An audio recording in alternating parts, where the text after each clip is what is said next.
Live from the Score Atlanta television studios in North Atlanta, this is Georgia High School Sports Daily, powered by IBEW Local 613. All right, welcome back to another episode of Georgia High School Sports Daily. I'm your host, Nigel Wilkins, along with Craig Sager. We have another jam-packed show for you guys today. We'll have Score Atlanta intern Will Fields on to talk about the girls' brackets. Me and Craig will break them down first, give our Final Four picks, who we have going to the championship game, and we'll talk to Jen Azar of Hebron Chr girls basketball, get the latest around them, and a coaching carousel with Hayden Gilbert to get the latest coaching changes here in the Peach State. But Craig, you brought up a great topic I think we should discuss early on in the show. We know today is the boys' day for the quarterfinals. Who goes to the Final Four? But you brought up a great topic: McDonough versus Westminster. Held them to 18-3. Just what do you remember most from that game? Yeah, so when we were doing our shows last year, we were really high on McDonough, and the reason was in Class 4A, you had Pace Academy with Coach White, and then you had this really hungry and talented McDonough team where the year before they made a deep run. They returned all those seniors pretty much. They were healthy. And then when they played Westminster last year in the playoffs, they got completely stunned, and it was one of the more, I'd say, disappointing, like bitter taste games where you can tell McDonough was really stunned by the result. They expected to win that matchup. They got outscored 18-3 down the stretch. And then from there, Westminster actually, I guess you could say, planted their flag as a team that can upset the best of the best. And they've been outstanding this year. So you have a McDonough team that's going to go to Westminster tonight. Even though it's a different season, I mean, you have to just have that memory where you want to avenge that loss, but you're also worried about having the same team potentially in 2 years in a row.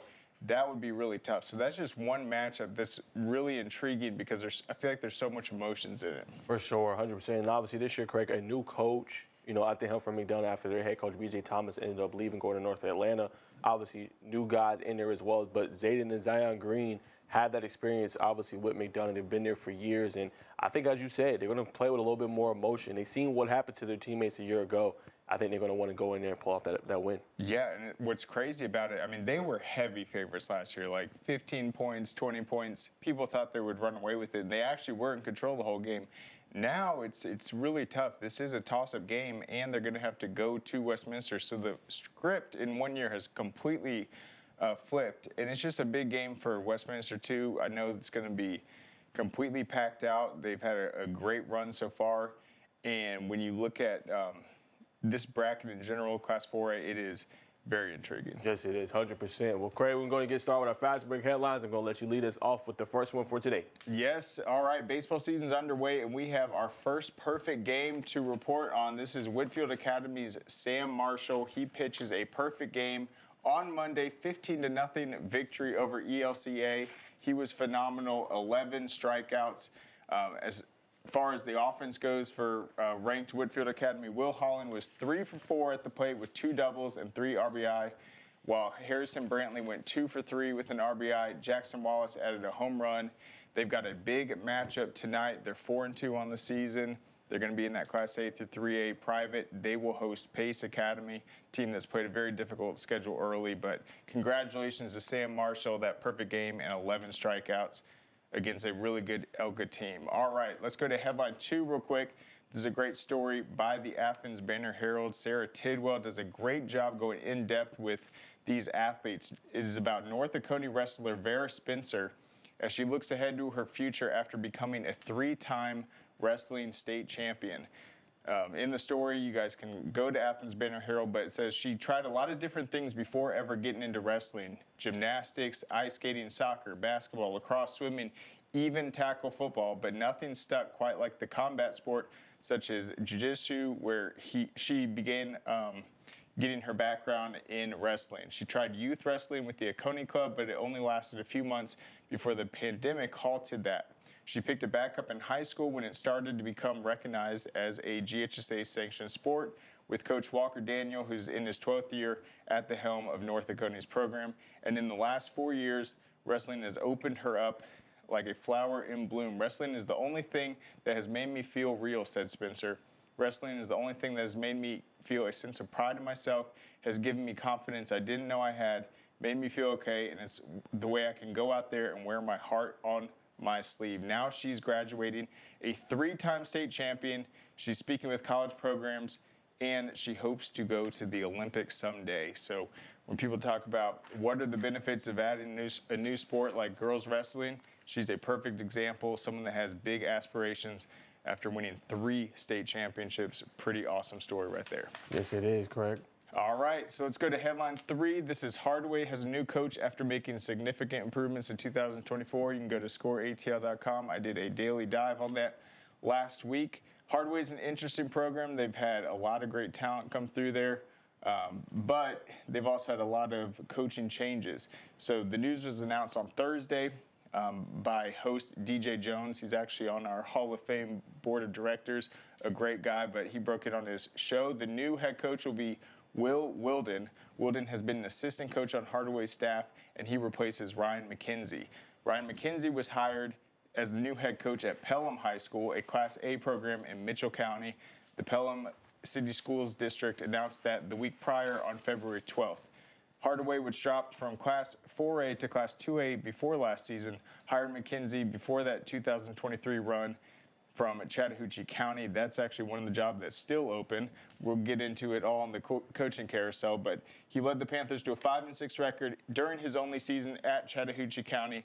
And then the Hawks, this is Hardaway, went 0-10 in 2023, but then turned it around with a 4-6 record last year with McKenzie as their head coach. So this involves a lot of the coaching carousel. You see right there, Coach Wilden will be there at Hardaway, and then Coach McKenzie is moving on. He'll be the new coach at Pelham. Once again, you can go to scoreatl.com and read more. Yes, sir. Definitely go there. All right, guys. Newton girls basketball keeps rolling after a 54-45 victory over Buford. Another spectacular win for them. Newton had a 28-15 lead at the break. Sophomore London Smith put on the show for them as he led up by 13 points. And then towards the end of the game, London Smith and Lydia Ledford battled it out as tonight's leading scorers. Lydia Ledford obviously plays for Buford. And a tough road win, 54-45. Not easy to do. Buford is very talented, coming in only 2 losses all year long, but wanting to give Newton girls a shout out as they move on to the Final Four. A very special team. Yeah, real quick with that. I mean, building a 13-point lead on the road at Buford and then doing it with a team that's very young.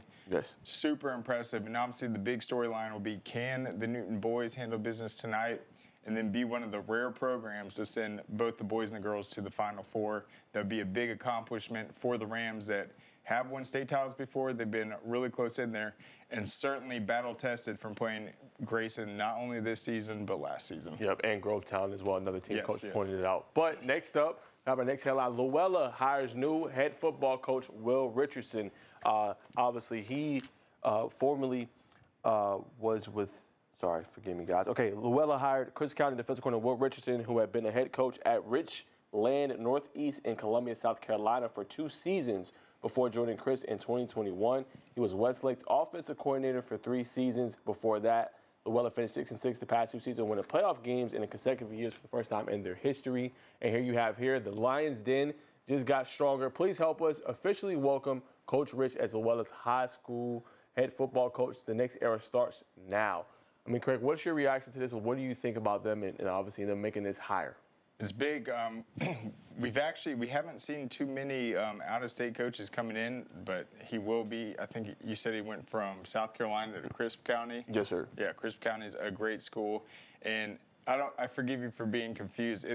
The way this reads, it looks like they hired Dunwoody's coach. Yes. No, I was confused at first too. But no, that just shows this has been another busy week with the coaching changes. Just when you think that, oh, there's only 15 left, then you have a situation like Dunwoody. And even though it's late into the cycle, I mean, I still think we might see more movement around. A lot of coordinators have changed also. So we're only looking at the surface level of this coaching carousel. There's a lot of movement around with these coordinators who will be positioning themselves to potentially take over programs in the future or use it as a stepping stone in the future. But right now, I think we're over that 70 mark, which was around where we were last year. The highest we've seen, I think what Todd Holcomb reported was like 100 in a year.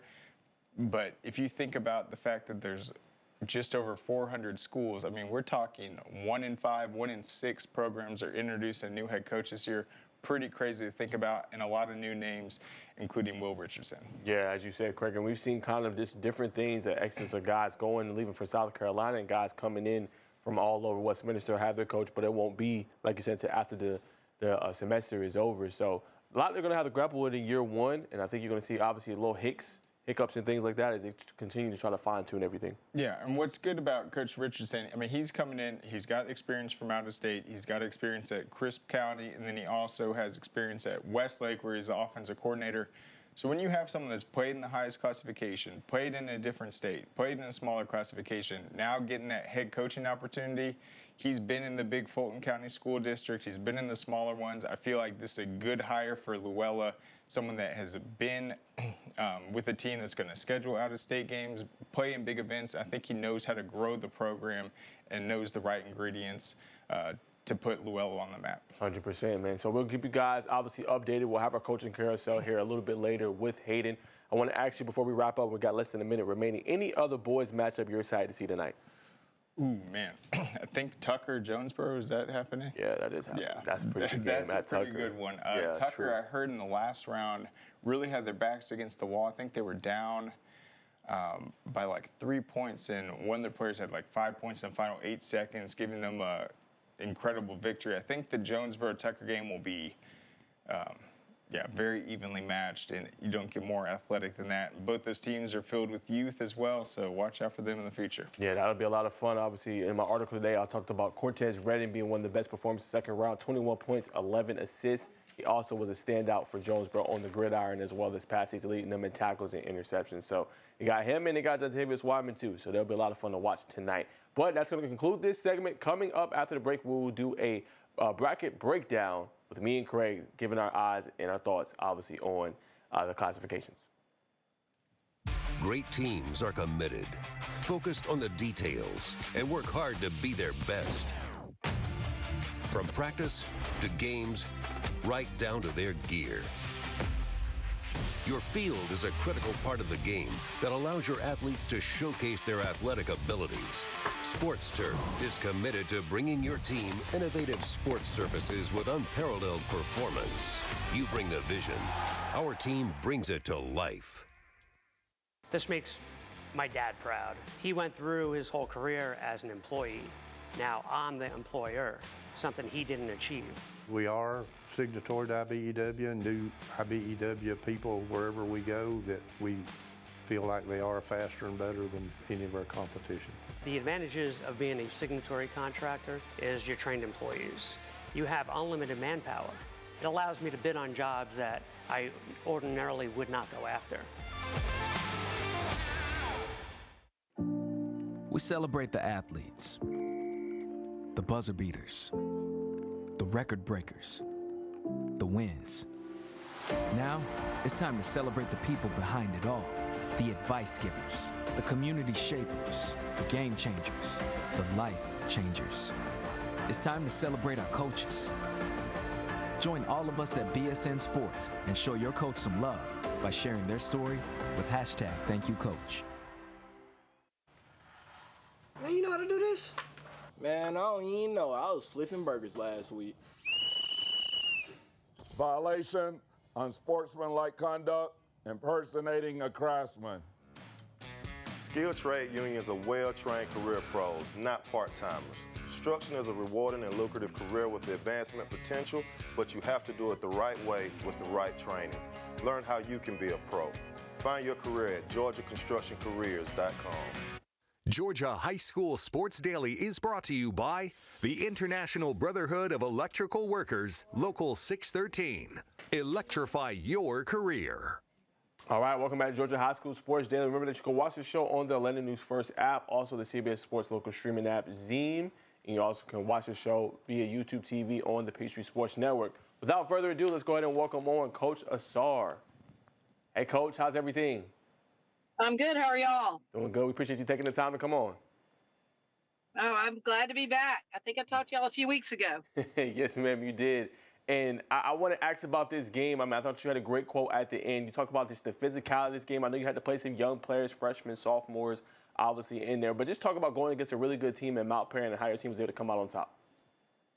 Yeah, I mean, we've definitely suffered some injuries this year, losing Aubrey Beckham and Gabby Minus early in the season. And so, we hit that third quarter and Kira Butler went down. And so we were ready to go to our bench because we've had to do it all year. And so we put Taryn Dixon in, and she came in as a freshman and hit both of Kira's free throws, which were huge for her to come off the bench cold and knock down both of those free throws as a freshman in that atmosphere.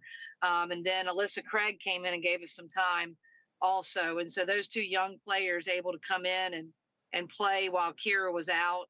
Fortunately, Kira came back towards the end of the game for a couple of minutes. So, she was able to come back for a minute, but we didn't have her for most of the second half. Wow, Coach. And I want to ask you, I mean, obviously you dealt with all these injuries this year. You obviously told us about this before, but can you talk a little bit about the assistant coaching staff and how important they've been just to the development of some of these young players that have had to step in due to all these injuries you suffered this year? Oh, yeah, that's a great question. I mean, that's what I tell young coaches, that, you are only as good as the people that you surround yourself with. And, earlier in my career at Wesleyan, Demetrius Frazier started coaching with me, and he came over to Hebron with me, and we've coached together for a long time. And he does a fantastic job with our defense and with our girls and skill development. And, I could not do anything that I've done during my time without having Demetrius right by my side. And then when I came over to Hebron, Kelly Romine does a great job of skill development with our younger girls. She coaches our middle school team and also helps with our varsity. And then Jill Brown came in a couple of years ago to join our staff. So we have a tremendous staff of coaches with that. You got to start these girls young. And by the time they get to us, if we're still working on, layups and stuff like that, we're not able to really be a good high school program. And so skill development is huge, and my assistants are amazing. And speaking of, you don't mind just expounding just a little bit more on that. Obviously, you said we don't really have time to go on the layups, and I know skill development is very crucial. So, Coach, when you have freshmen in, and obviously you get to see them at, the youth level, like, when they come in, what are some things you have them do? Are they shooting more jumpers? Are they learning the defensive side of the ball? Just walk me through what you have them do at this Hebron Christian program. Yeah, well, we're a K through 12 school. And when I was at Wesleyan, it was K through 12 school. And so, I'm very, very big on starting players when they're young. And we had probably, I would say, 60 girls in our middle school program this year, grades 6 through 8. And so we had a middle school program within our youth program this year that was run by our seniors. And so we had 6 teams coached by our 6 seniors this year. And so, we start them young and learning our system. And, we don't worry about winning or losing at middle school. We want our girls to learn how to compete, play man-to-man defense. We do a lot of skill development with handling the ball and shooting the ball. So by the time they get to us in high school, we are teaching more, how to run an offense that we want. And we don't focus a lot on plays at the middle school level. You can't run a play is great, but when you finish the play at the end, can your kids make the shot? And I see a lot of coaches get really upset when they run a great play, but the girls can't finish it at the end of the play. And so what good is a play if you can't play basketball? And so that's the big thing that we focus on with our girls is making sure that they're ready to run our stuff when they get to high school. And then, Coach, I have a question just about Taryn Dixon and then Alyssa Craig going in this game. I mean, this isn't just any game. You guys are going up against Mount Perrin. You're both riding 17-game win streaks. They're a championship program. How valuable do you think last night was for them just to get out there, handle that adversity, and play in that type of atmosphere? Yeah, well, last night was an incredible atmosphere at Hebron. Our student body came out. The gym was packed.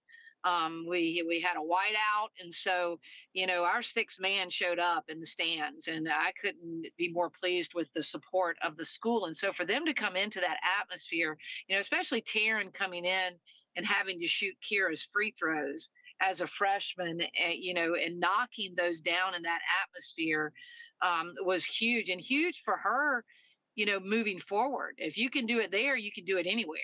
And then, Alyssa had a play at the end of the game. I think there was about 10 seconds on the clock, and St. Francis was rolling the ball in, and she came from, our side of the court and dove across the court to just dislodge the ball enough to start that clock and help us run out the clock. I mean, she laid herself out for her team. And so those two girls, they came in, and that's what we've preached all season. You don't know when your name is going to be called, but the experience that they got last night is invaluable.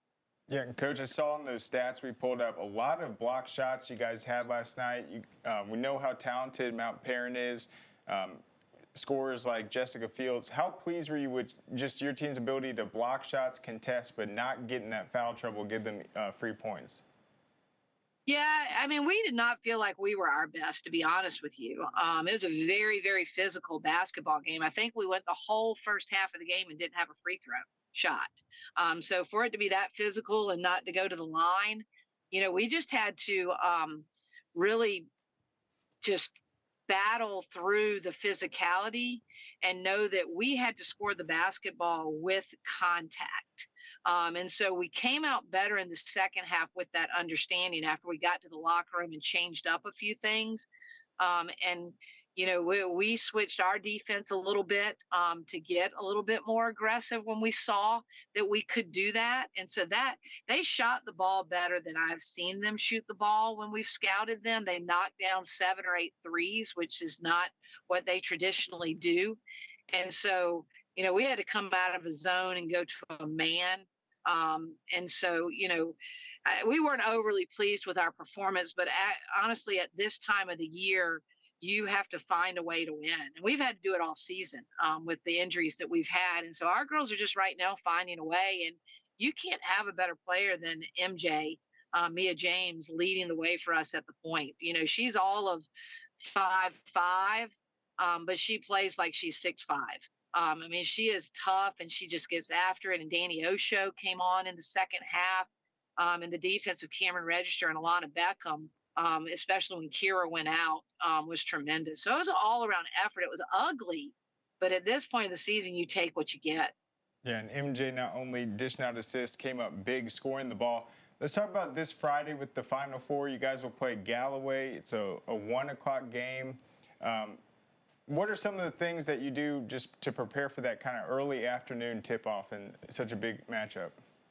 Yeah, we trying to get some people healthy right now is our first thing. We're going to make sure that, we get some rest today. So some light shooting and just focusing on a little bit of film and, going over some of the things that we need to do. That's what we'll do today and tomorrow, really. At this point of the season, you can't change a lot. You can adjust a little bit for the teams that you're playing. But, the early game being at 1 and having to leave school so early, hoping that some student body can get out, but it's the middle of the day, is going to be tough. And so, we're, it's not our first time doing this. And so our girls know what it's like to play at any point. This, I think, is our 6th Final Four at Hebron. And so they're used to it. And, we'll get there and do our best with our bodies that we have, even though they're a little banged and bruised right now. Coach, final question before we let you go. I'll be remiss if I didn't ask you about just this top ranking that you guys have nationally according to Max Preps, which is number 3 in the country. What does that mean to you to deal with that? I mean, or to be ranked that high, Coach? And you guys have dealt with so many injuries this year, but just continue to overcome adversity and be a top-end team. Yeah. Like, again, I can't say enough about our girls. I mean, we go down to Florida early in the season and we knock off IMG. And, I think at the time they were number 2. And Aubrey got hurt in that game. And then a week later, losing Gabby Minus. But, we've held on this season and found a way to win. And so I think that ranking is appropriate for us right now because no one has come and taken it away from us. And so we're going to continue to battle, try to represent the state we can. We're hoping to win out this year, but we've got tough matchups in Galloway and then either St. Francis or Holy Innocents. And if we want to hold on to that ranking, we got to beat all of them. And so right now we are just focused on beating Galloway and trying to bring home a state championship. And anything after that is just a bonus. But if we are able to hold that ranking and maybe represent Georgia in a national tournament, we're going to do our best to do that the right way. Yes, ma'am. Well, Coach Azar, it's always a pleasure talking to you and your great program. I got a little bit more intel into what makes you guys so great. So thanks so much, Coach, and good luck the rest of the way. All right. Thanks, y'all. Yes, ma'am. All right, guys. Coming up after the break, we will do our Final Four breakdown. So don't go anywhere. Come right back on the Peachtree Sports Network.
Georgia High School Sports Daily is presented by GeorgiaConstructionCareers.com. Transform your future today. And by Smart Local 85. Sheet metal is a smart move. All right, welcome back to Georgia High School Sports Daily. So now it's time for a little bit of bracketology. We're down to our Final Four. We're going to have a brackets poll appear in just a second with 6A. Craig, how about 6A yesterday, though? I mean, we got some electric games towards the end. Obviously, Grayson was able to hold on and beat Lowndes in that round, 60-57 victory for them. Cherokee had a really good win against Hillgrove, 57-54. Madison Moody had 21 points. Ansley Dunn added 16. Just what's your thoughts? I feel like we were treated to a really good Elite Eight in the 6A. It was certainly electric. And what's interesting, yeah, we probably picked Grayson to win. Cherokee was maybe a favorite, but how close those games was surprising. And the fact that, I mean, Grayson was trailing pretty much that entire game. They're on the road all the way down at Lowndes. They end up coming out on top, getting the win. I was a little surprised how close that was, but Grayson did what great teams do. They rallied, they closed the game late, they got that victory. Now they're going to play Cherokee. Cherokee's the only team that has beaten Grayson this season. They played, I think, the first game of the season. Now they have a chance to avenge that loss.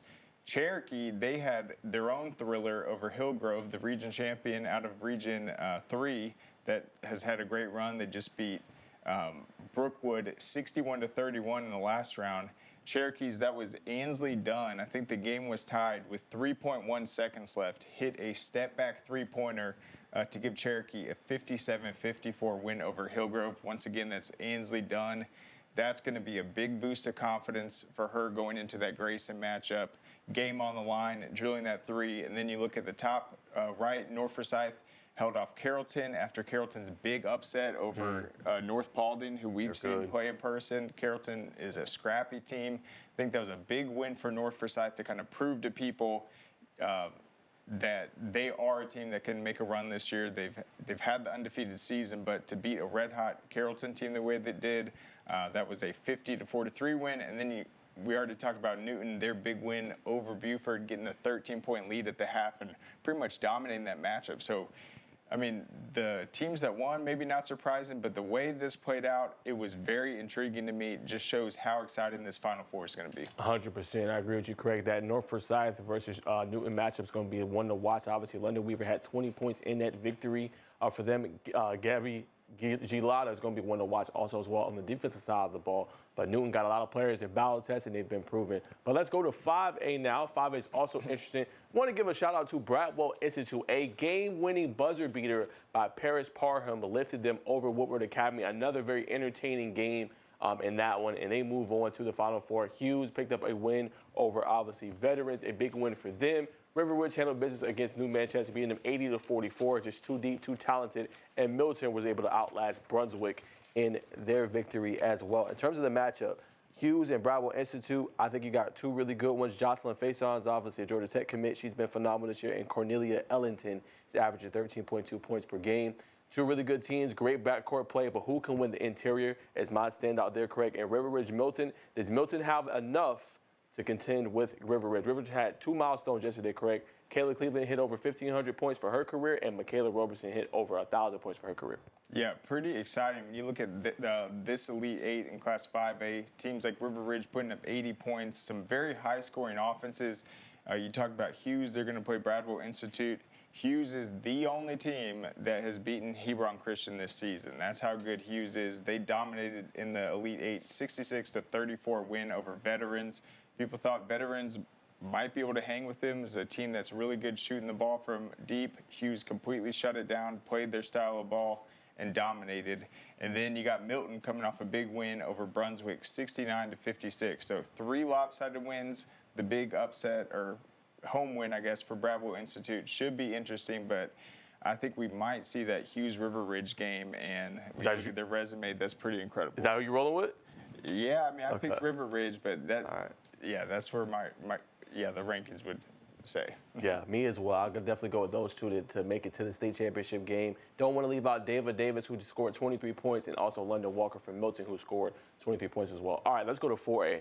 This one, I ain't gonna lie to y'all. Get your popcorn ready, man. This is gonna be a great one. For this to be a Final Four matchup is crazy to me, but Creekside Marist, you don't get much better than that. Marist is only one loss all year. They got the best player in the country in Kate Harpering. We know how phenomenal she is, but they got a girl over there at Creekside, the Lady Seminoles, India Dennis, who was Region Player of the Year. Those two teams, Craig, going neck and neck, 30-0 versus 29-1. I mean, sign me up. That's going to be an electric matchup in 4A. I think one of the best we have in the state. And how about Maynard Jackson real quick, Craig? Was defending state champion last year, dealt a little bit of adversity this year, but right back in the Final Four after the win over Northview, will play against North Oconee. Yeah, that win over Cal really, I think, gave Maynard Jackson a lot of confidence. They played a great Northview team, shut them down, held them to just 39 points. North Oconee had a great win over Dalton. I forgot the girl's name. I think she's a softball player. She just completely dominated that matchup in the paint. And then you talked about Creekside against Marist. Marist holding Cartersville to just 34 points, holding Stockbridge to 24. They have such a great defense, but you have a Creekside team that's undefeated. They had to take the long road trip to Ware County. They got the win. I think that's going to be very interesting, though. Can they have an answer for Kate Harpering? Got you. All right, 100%, Craig. I mean, like I said, it'll be a lot of fun. Let's go to 3A real quick before we run out of time. All right, 3A bracket, here we go. Got Jenkins Also with Cherokee Bluff, that's going to be an electric matchup as well, Craig. Cherokee Bluff's coming off a 63-54 victory over Monroe. Claire Carlson, she finished with 21 points and 5 boards, and Bristol Kirsch, she also had the same stat line there. Jenkins is led by Anaya Browner, who's averaging 11.1 points per game this year, along with Taylor Young, who's averaging 9.3 rebounds. And then Baldwin and Fayette County. How about Baldwin hanging on to beat Heritage Catoosa in that matchup, Craig? Number 17, we know how good they are. Cassie Neal's been phenomenal all year long, 16.8 points per game. But the stat line I want you to hear, Craig, Janae Walker, 14 points per game and 14 rebounds. She's taken another step forward in her game. We know how good she can be on the offensive side of the ball, but her rebound has got even better. Them going against Fayette County, a really impressive team. I think that's going to be another great Final Four matchup. When Janae Walker is playing her physical brand of basketball and she's not in foul trouble, I think Baldwin can beat anyone. That's honestly the only games they've lost in the last few seasons have been when they got into foul trouble. But that was a very tough road win for them against Heritage Catoosa, being able to pull that out. It's a hostile environment and a big sigh of relief. They're going to play a great Fayette County team that was able to take down Luella. And then you had the big Jenkins win over number 1 seed Pickens, and then Cherokee Bluff is going to take them on. 100%. All right, guys, so coming up, we will break down the rest of the brackets. 2A, Class A Division 1, Class A Division 2, and private with Will Fields, our Score Atlanta intern. Don't go anywhere. Come right back. We celebrate the athletes, the buzzer beaters, the record breakers, the wins. Now, it's time to celebrate the people behind it all. The advice givers, the community shapers, the game changers, the life changers. It's time to celebrate our coaches. Join all of us at BSN Sports and show your coach some love by sharing their story with #ThankYouCoach. Dang, where you get this car? You need to join the union. The union? Absolutely. You can get 10 of these. Union construction workers earn the highest wages with the best benefits and the most protection in the construction industry. Find your career in construction. Go to GeorgiaConstructionCareers.com and start your future today.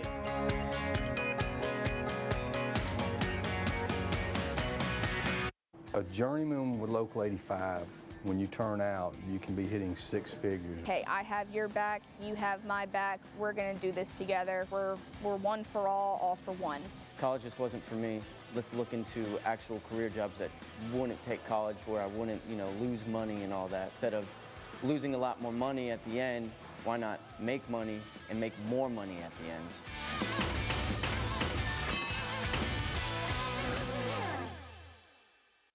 What happens after you graduate? Will you go to the next level? Will people have your back in the heat of the battle? Will you still train like a champion in pursuit of greatness?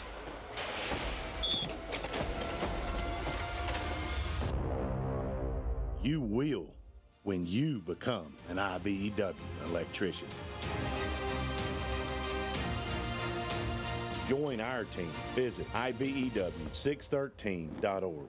All right, welcome back to Georgia High School Sports Day. So now we're joined by Score Atlanta intern Will Fields. We're going to break down some more of these brackets. But I want to start with you, Will. Obviously, we'll go to 2A at the top. What stands out about these Final Four matchups for you? What's kind of caught your eye? Well, honestly, as I've said before in 2A, for the most part, it's kind of what you see, what you get. There was a small upset with 13 seed Carver Columbus defeating 4 seed Tatnall County. But that was immediately corrected by that 5 seed Morgan County.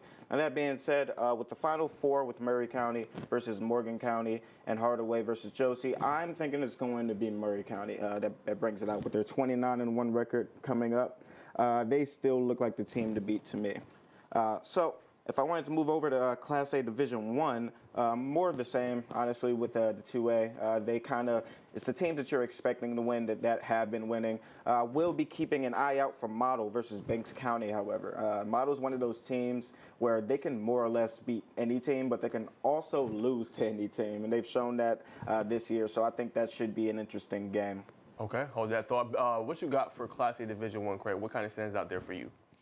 Well, you see number 1 seed Fannin County, 68-53 win over Heard County. To me, when we covered the 2A1, those were all blowouts. This classification seems to be a little more wide open. We've already seen some upsets. Some of the teams have gone down. A new-looking classification with the private schools gone. So I think this one's intriguing. Raven County was on that Cinderella run, the number 23 seed, made it all the way to the Elite Eight, but you see Banks County dominated that one. As Will was pointing out, yeah, these teams that are the high seeds might make it to the Elite Eight, but once you run into one of those top fives, 71-35 victory by Banks County should be a pretty interesting matchup. But I think the question is, when you have these 1 p.m. start times on Friday or 5 o'clock in a new venue, I mean, that is something a little different. Starting kind of earlier in the day, having a different schedule.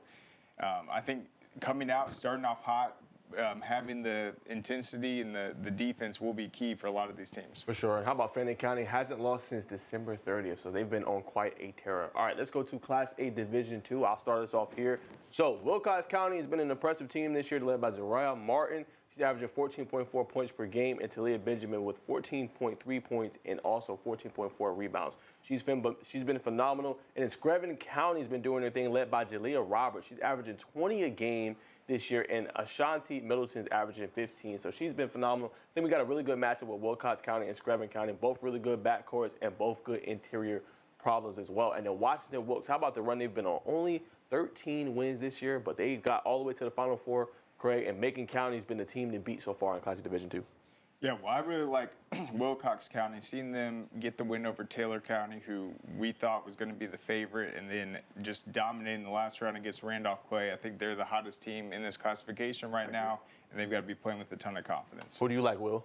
I'm going to have to go with Wilcox as well. I mean, honestly, everything he just said, they are looking like the team that knows what they're doing. They're going to be able to make it through these final rounds and push through and see what we got in the championship. All right, man, let's go to private. Will, you're going to start us off, man. I think this is going to be one of the better ones, along with the 4A and obviously 6A at the top. But which matchup do you like the most out of these two Final Fours? Out of the two, I'm most interested to see Hebron versus Galloway. The reason why is obviously they are the nationally ranked third team, but that being said, they have been going through injuries this season. They have had these close games. In fact, in their Elite Eight, they had a 53-46 win, as you guys kind of covered earlier. They're used to blowing these teams out. They're used to kind of being better than most teams that they come across. And so I really want to see what they do in this latter stage of the bracket. 100%. To your point, Galloway, led by Taryn Thompson. She just reached 1,000 career points this year. She's been phenomenal as well. She dropped 22 points and 2 assists in their win in the last round against GAC. I agree with you. I think Hebron Chr, with how talented they are, girls stepping in for them should be interesting. Craig, I want to go to Holy Innocent, in St. Francis. I think another good matchup. The key in this one, we've seen St. Francis earlier this year. I think it's Cameron Golston. She's the point guard that runs the show for them. She's very quick. She can get to the cup. She can set up the team, can serve the platter. She do a whole bunch of different things well for them. I want to see what she looks like going against, obviously, Haley Swain. Haley Swain is a McDonald's All-American. She's going to go play in the event later on. What is she going to be able to do against her? And obviously, Gianni Rogers. Me and you were in awe when we called the game with her ability and her shot-making ability in order to create shots off the dribble. What are you most looking forward to in that game, though? Yeah, well, I mean, all four of those matchups, you mentioned some of the names. There's some of the biggest stars in the entire girls' side are in this Class A through 3A private bracket. For me, St. Francis, when we saw them play, they proved they can physically match with a team like Josie. They can win on the boards. Josie was thought to be one of the best rebounding teams in the entire state. They're very efficient. They're very selective when they're in transition. They don't take the bad shots. All the girls out there on the court can handle the ball well. They play great as a team. I think that would be the most dangerous matchup for a Hebron Christian, just because they're so balanced. They can win in the paint. They can win from outside. But, I mean, Holy Innocents, they've been able to make pretty deep runs before, and they're coming from Class 4A last year where they've had success. All right, let's go back up to the top to 6A. I want to get Will's just thoughts real quick as we transition here. Absolutely. Will, what's your thoughts on 6A bracket? We talked about it already, me and Craig, but who do you like? Give me who you taking in these Final Four. I mean, I'm still going to end up taking North Forsyth, honestly. Granted, I mean, Newton's definitely been on a tear, 11 out of the last 13 games, but I just have a problem betting against 30 straight games. Yeah. And so at the end of the day, North Forsyth is still looking like the favorite to me. But that being said, I don't think they're unbeatable. So I think it'll be an entertaining game to watch for sure. Okay, and who you got, Grayson Cherokee? Grayson Cherokee, I'm still going to go with Grayson as well. I'm honestly looking forward to potentially seeing a Newton-Grayson state championship. I really think that they match up well. I think it's going to be a very entertaining game to watch. And frankly, they both have some winning pedigree. They're both used to winning. And so I want to see what it's like when the Titans kind of clash head-to-head. And in the same region. That's true. And they're in the same region, so 100%. All right, let's go to 5A. Craig, me and you talked about this one a little bit, but I want to get your game pick, so I'm going to start with you, Craig. I think you said River Ridge and Hughes, but what would Bradwell Institute need to do in order to upset Hughes, who's obviously one of the best teams in the state?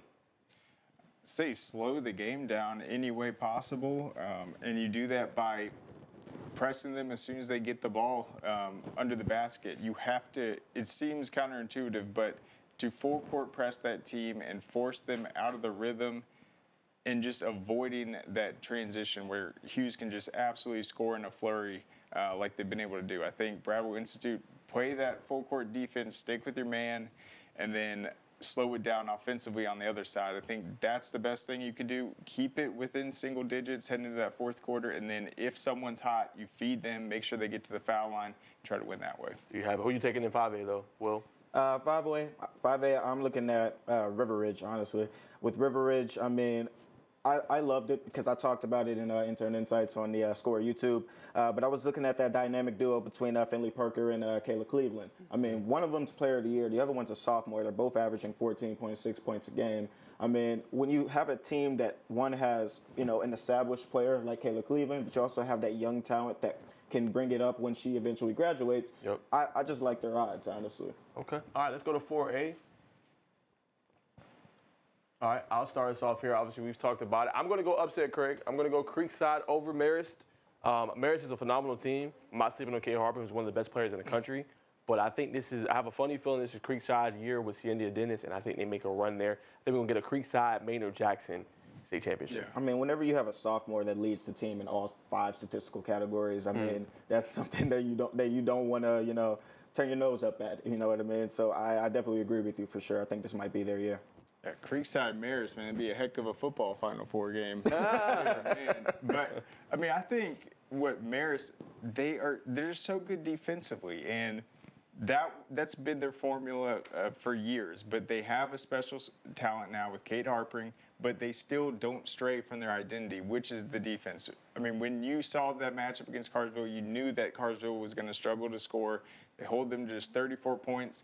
I think they're giving up like 32 points throughout the first 3 rounds of the playoffs. They're going to try to slow down Creekside. Creekside, I don't know if they faced a team similar to Marist in terms of their defense and that slow pace, but they're going to have to find a way to crack that. But they are undefeated and have been outstanding all season. For sure. All right, real quick. I know we got about less than 30 seconds. Let's go to 3A. Will, make it quick, though. Who you got in this one? 3A, honestly, I don't know. I feel like the field is really open. I mean, there's already been a 1 seed that was upset by an 8 seed. Pickens lost to Jenkins. Then you have the 7 seed. Baldwin got knocked out by the 2 seed Heritage. I like Heritage, honestly, just because I really wouldn't say either side is super over top heavy or anything like that. But that being said, I think anyone could come out of here. Gotcha. Yeah, 100%. I'm going to go Cherokee Bluff, and I'm going to go Baldwin in the state championship. That's who I got. All right, guys, let's conclude our bracketology. Coming right up after the break, we will have Hayden for his high school hits and talk the latest with the coaching carousel.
All right, welcome back to Georgia High School Sports Daily. So now it's time for a coaching carousel. We have Hayden Gilbert on with us to join us for this segment. Hayden, you got some breaking news, so I'm going to go ahead and give you the floor and let you reveal what we just heard. So just in the past few minutes, Savannah High School's head coach has stepped down. Coach Tolliver's been a little while there. They've had some struggles last few years, but he's no longer the head coach at Savannah High School. Well, there you have it. New head coach there. Obviously, Island's coach stepped down as well. I did want to get your take real quick, Hayden, on Pace Academy. I don't think I got a chance to ask you, but what was just your thoughts on them hiring Sean Witherspoon? It's a very interesting hire, especially for kind of a program of that caliber. Normally, you expect you're going to go and they're going to hire a seasoned head coach. Lots of times at those private schools, they're going to go and hire one of those guys that's been a public school head coach for a long time, and he's just looking to take a step back from being having all of that work, because normally those private jobs are more laid back. But I think it's a good hire. I think it may take some time to develop, but I think in the long run that's going to be a really good hire. Then I've got some questions. First, some of the ones we haven't talked about real quick. Southeast Whitfield, on the newsletter it says that position is still open. In fact, they hired Jesse Peppers. He was the offensive coordinator last year for Chattooga, who had Zayden Cook, the state's leading rusher. He's going to try to help that Southeast Whitfield program that, like Savannah, has struggled the last few years. Another opening that's still out there, Providence Christian in Gwinnett County, small private school. They made the playoffs for the first time 2 years ago. Their head coach, John Russ, former Mill Creek guy, he's since left and gone over to Mill Creek. Talk about that hire, just bringing a guy with some head coaching experience back to Mill Creek. I think it does a lot of things. One, he's a Mill Creek guy. He's a Mill Creek grad. He's a quarterback at Mill Creek. He has a lot of knowledge of that staff and everything they do. And you're bringing in a guy that has head coaching experience. He can help call offensive plays. He can do all that. He also led Providence Christian to their 2 best seasons. 2 years ago was their best record. This past year was their first playoff win. So he has a lot of experience. And I think that adds just more depth to that coaching staff. Certainly. No, I think that's a big deal, and we'll see who they replace him with that. What else, just in terms of the coaching carousel, are you surprised some of these late openings we've seen? Obviously, Island, Savannah, but also Dunwoody this week. Dunwoody's a bit surprising, but, Mike Nash has been there for a long time. 10 years in this industry is forever, especially nowadays. You don't see coaches staying 10, 15, 20 years nearly as much anymore. Most of the time, it's 3 or 4 years and they go to the next job. I think, if I'm not mistaken, he's going to stay on as their athletic director, and he's going to continue to do a lot of stuff with that program. We're going to have him on tomorrow on the show. That's one of those jobs it feels like DeKalb County's kind of a revolving door, and whoever has the best coach at any given time is going to be a state title contender. So I think Dunwoody has a chance to, and right now with Cedar Grove kind of falling off, they have a chance to kind of take over that spot. Do you think they maybe go inside the program and maybe hire within, or you think they kind of make a splash hire here? I don't know.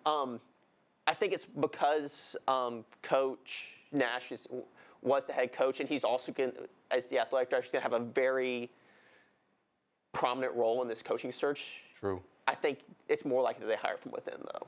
Makes a lot of sense, obviously. And then I want to get your thoughts on Islands. Obviously, Deshaun Printup, he ended up stepping down. Just what's your thoughts on that move as well? That's one of those ones of the Savannah public schools are really hard to win at. His first 2 years they were really good. They won a playoff game. They made the playoffs 2 years in a row. The last few years have been a bit of a struggle.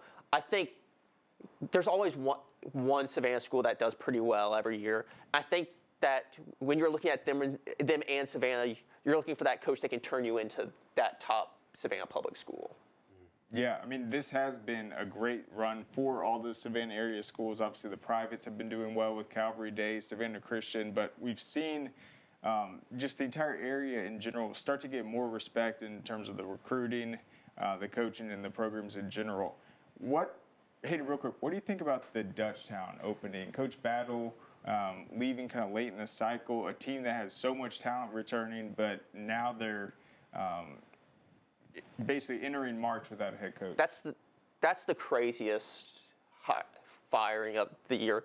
Normally when you see these firings, they would have lost all these players, and then come December, you'd been like, well, he didn't perform to our expectations, so we're going to go a different route. I've never seen where a bunch of players leave, and before the next season is over, you fire the coach. I think it's going to be interesting because so many coaches and even so many high-end coordinators that have applied for jobs or were in contention for head coaching jobs have now already taken a coordinator or a coaching role at a new school, and you can't really leave. Once you're there, like, you're kind of there. So the coaching pool is a lot smaller than it was in January, even at the beginning of this month. For sure. And I mean, to your point, Hayden obviously lost Mike Johnson, who's now at Douglas County, and obviously lost Aiden King, who's now at Gainesville. So like you said, losing top-end talent, which makes it tough. I do want to ask you real quick, Griffin hired also a new coach who's at Best Academy, trying to retool that program, but Bernard Goodrum is the new coach there. What's just your thoughts on that hire as Griffin tries to look to get back into playoffs and make some noise? I think it's a good hire. He's had some success at Best Academy. I think when you look at Griffin, you're looking at a school that it's not too far removed from a state title. They've been really good in the past. They're one of those schools that you're like, everyone knows their name. They're a name brand program. I think if done correctly, they can be right back there in that state title contention. Wow. Yeah, it reminds me of like a LaGrange where they had about 4 or 5 years where they weren't up to par, but I mean, this is a program that's won state titles before and won't take long once they get going. 100%. Well, guys, it's going to conclude the show. As Hayden already teased, he's going to have on Mike Nash, who will be the athletic director at Dunwoody, no longer the head coach. So make sure you tune in tomorrow. Same place, same time from 12 to 1 p.m. It will be a good one. We'll be right back here on the Peachtree Sports Network. We'll see you then. Hey, is the power off on this? I don't know. Just take it off. Safety violation, unsafe work conditions. In the construction trades unions, safety is our highest priority, and we train you to recognize and speak out on unsafe working conditions so that everyone arrives and goes home safely. Learn about careers in construction at GeorgiaConstructionCareers.com. Beginning the morning you opened your eyes, we spent every waking moment preparing you for the day you'd leave our nest. Whether it's driving to practice or helping with homework, it's all prepared you for, what am I going to be when I grow up? Will you be ready? After much thought, I made my decision to take my talents to the IBEW Local 613. The International Brotherhood of Electrical Workers is not simply a job, it's a career. Visit IBEW613.org to begin a new future today. We celebrate the athletes, the buzzer beaters, the record breakers, the wins. Now, it's time to celebrate the people behind it all. The advice givers, the community shapers, the game changers, the life changers. It's time to celebrate our coaches. Join all of us at BSN Sports and show your coach some love by sharing their story with #ThankYouCoach. Are you interested in becoming a deputy or a jailer? The Gwinnett County Sheriff's Office is hiring and looking for individuals passionate about protecting and serving their community. If you are 18 years or older, join our team by visiting gogcso.com for more information. Gwinnett County, together we can make a difference.